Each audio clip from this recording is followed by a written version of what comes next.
Thanks a lot for this invitation to present my topic today. So the AGZ pathways to reducing pesticide risk. My name is Niklas Möhring and I'm head of the production economics group here at University of Bonn. So before I go into the presentation, I would quickly like to outline what I'm talking about today and how this is relevant for PhenoRob.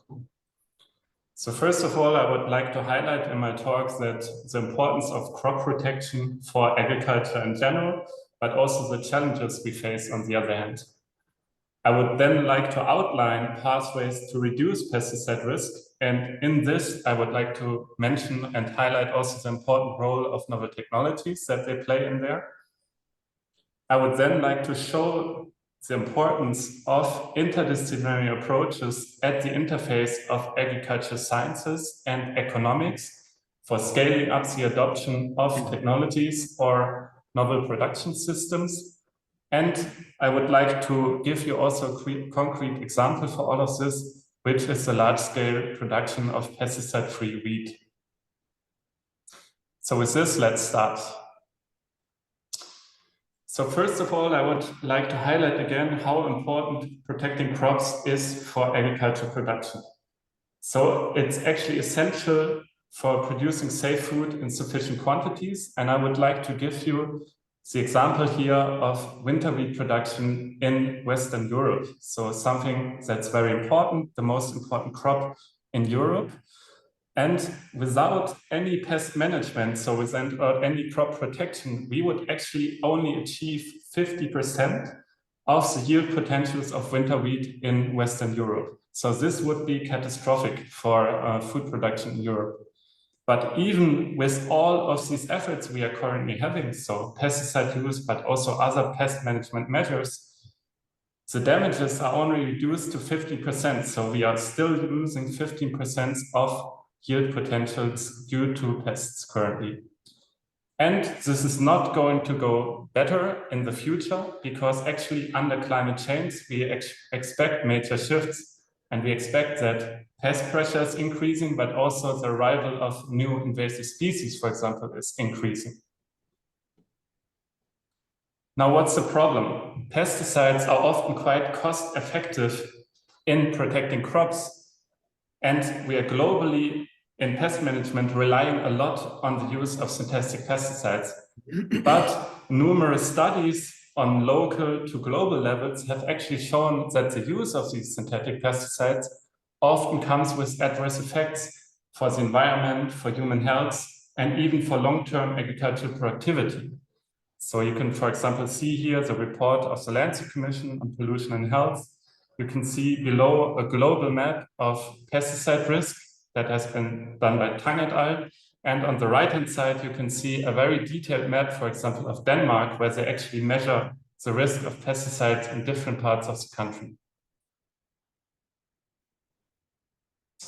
So based on this statement that there's, or on these findings, that there's actually a large risk associated with pesticide use, there have been substantial policy and societal efforts to reduce pesticide use. So we could also say that we are actually facing a decade of pesticide reduction if we actually believe in these policy targets. So first of all, recently we had the Global Biodiversity Framework, which set a 50% reduction target of pesticide pollution until 2030. We have on regional levels in the European Union the From Farm to Fork strategy that also wants to achieve a 50% use and risk reduction until 2030. And outside the European Union, also in Europe, Switzerland actually aims for something similar, but even a bit earlier. So the question is, how can we achieve this? This would actually require a transformation to more sustainable pest management strategies to protect crops. Because earlier we have learned that actually no crop protection is not an option, because no crop protection would mean heavy losses in yield, quantity, and quality. So this sustainable pest management strategies could be a combination of different approaches and practices and technologies. So this could, for example, be based on integrated pest management or agroecological principles, and this could constitute a mix of biological, technical, mechanical, breeding agronomic solutions on different levels, from the field to the farm to the landscape level. And in a recent publication that is currently under review, we have actually done a global survey on this. So what would be the effect of transforming to more sustainable pest management?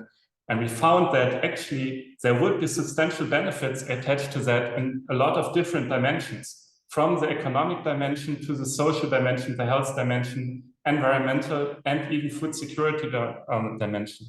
So actually transforming to more sustainable pest management could be a solution for a lot of sustainability challenges we are facing currently. But the problem is, we have these goals since around a decade, but there has only been very limited progress towards more sustainable pest management and pesticide risk reduction so far. So the important question is, how do we get there? How do we get to achieve these targets? And given this limited success of pesticide policies in the past, we tried to describe in a publication in 2020 pathways to more successful reduction of potential risk from agricultural pesticide use. But in this publication, we also highlighted that there are always trade-offs involved when you have such reductions. So nothing is for free, and we discuss how we can reduce such trade-offs as well.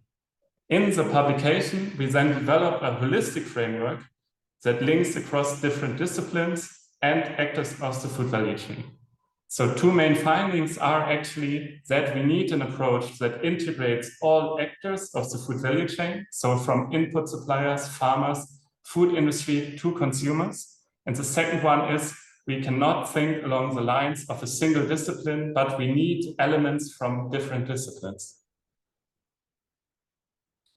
And here I'm outlining 10 key elements that we mentioned in this publication. So the first area is the important area of policy indicator, targets, and design.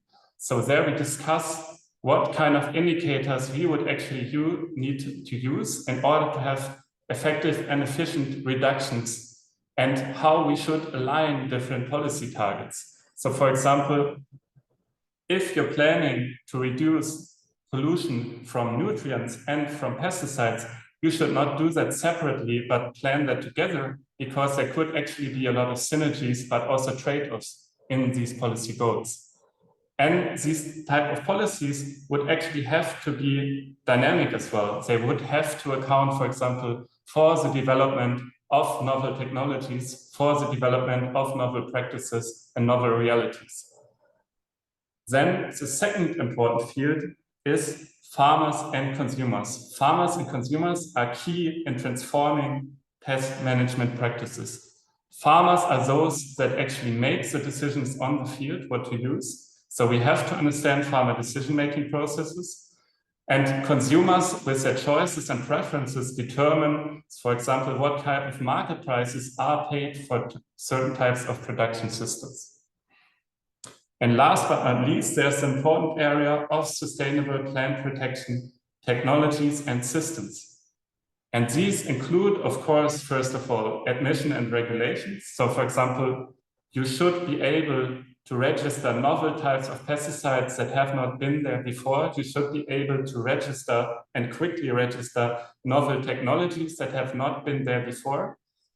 Then, of course, sustainable pest management systems, meaning novel designs of pest management made by pest management scientists, agronomists, agroecologists, novel plant breeding strategies, but of course also novel technologies as they are developed in PhenoRob play an important role here in advancing those plant protection strategies. And I would now like to go into detail, first of all, quickly on the indicators, and then talk a bit longer about the farmer decision-making process.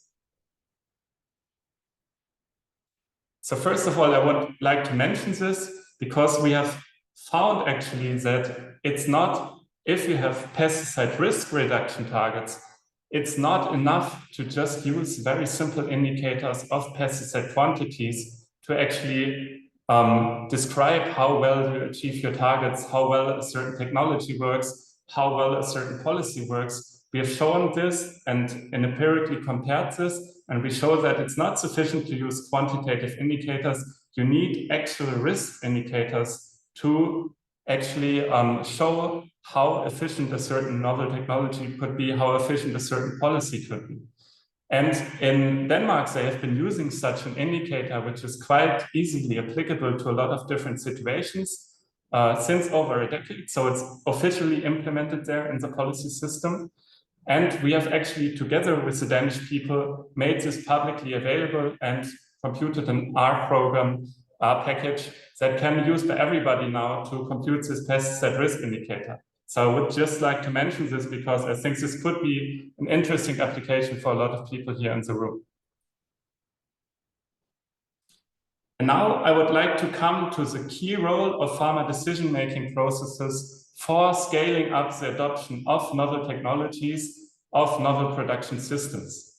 So generally, literature has shown that farmer behavior is crucial for the uptake of sustainable production practices and novel technologies.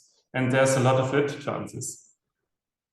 And this is especially so the case for crop protection. And why is this so? And you can see a little graph here on the right-hand side that tries to show this a bit, because especially in crop protection, the farmer faces actually a lot of difficult situations that are uncertain and lying in the future. So for example, what type of pest pressure do I have in the future? What type of pests are arriving on my field? How is natural pest control? How is the environment interacting with my crops? How is the landscape interacting with my crops?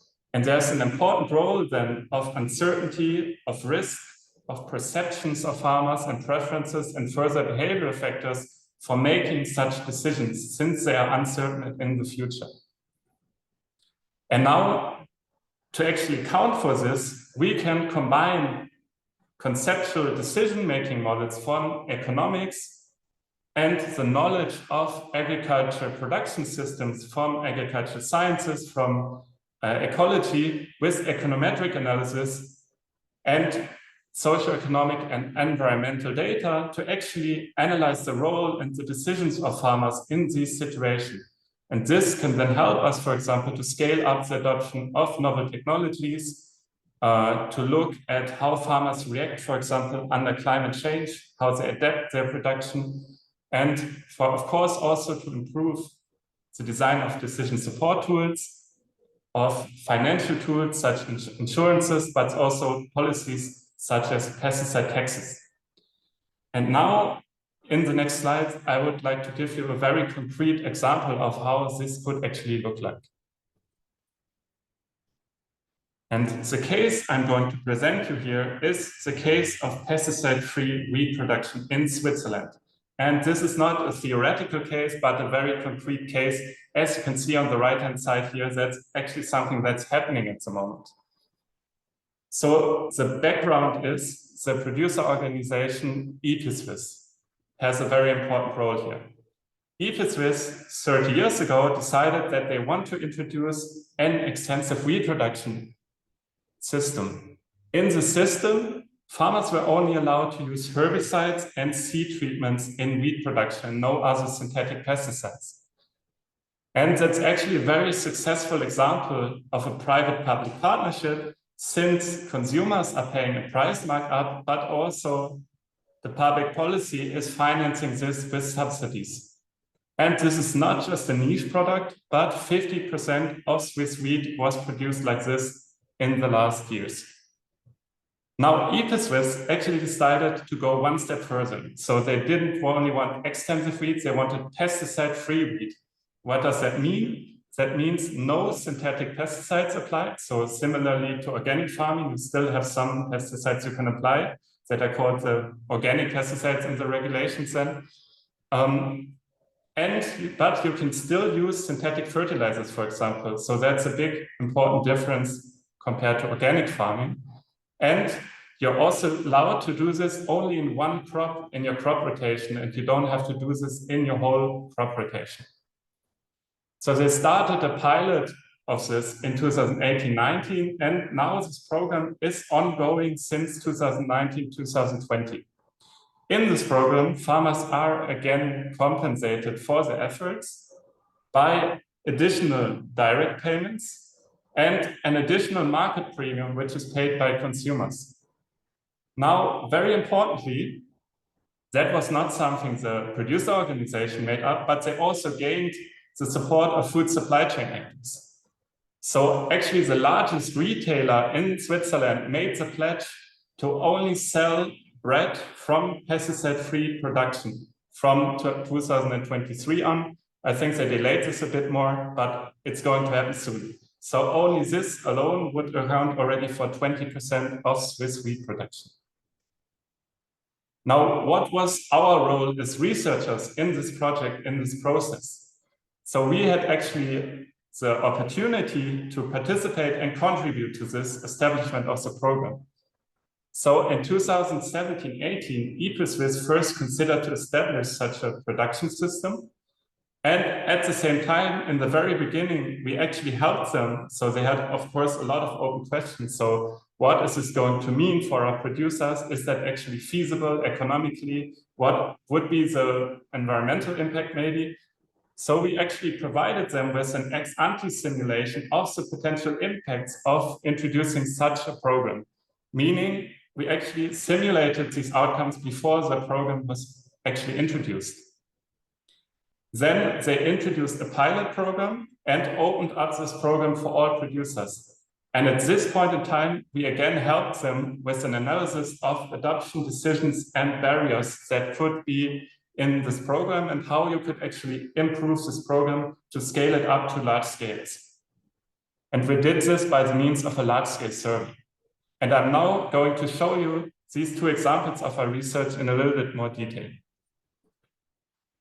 So first of all, here on the left-hand side, you actually see the outcomes of this bioeconomic model that we have run before the program was introduced. And what you can see here are the simulated yield losses in pesticide-free production. And you can already see that those are different depending on the underlying production conditions. So ranging from green to yellow to red. How did we do this? So we ran a bioeconomic simulation model, which was based on spatially explicit data on yields, wheat pressure, and growing conditions. And our main finding here was, very interesting, of course, for IPSWIS, that this program would actually be economically feasible for producers. So we find that on average, there would be moderate yield losses of around 6%, but importantly, increasing revenues. And this is because farmers are additionally compensated with a price premium and direct payments. But you can see, of course, that there's a heterogeneous distribution of such costs and benefits. So some farmers will profit more than others. And this is, of course, important for adoption. Now, the main substitute for herbicides in this, herbicides being the most important pesticide here in wheat production, is actually mechanical weed control. And I will later touch a bit up on this, but there are, of course, trade-offs implied with this. So if you use more mechanical weed control, you, for example, will have higher emissions, you will have problems with doing soil conservation, and you will have also higher working time of the farmer on the field. So again, this is here an entry point also for novel technologies to actually help to mitigate these trade-offs.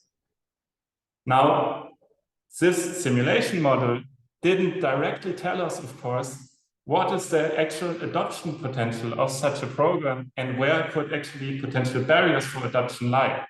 So, for example, it did not consider the role of farmer behavior that could be quite important, as I said earlier, and did not account for a lot of the farm and farmer characteristics underlying these farms.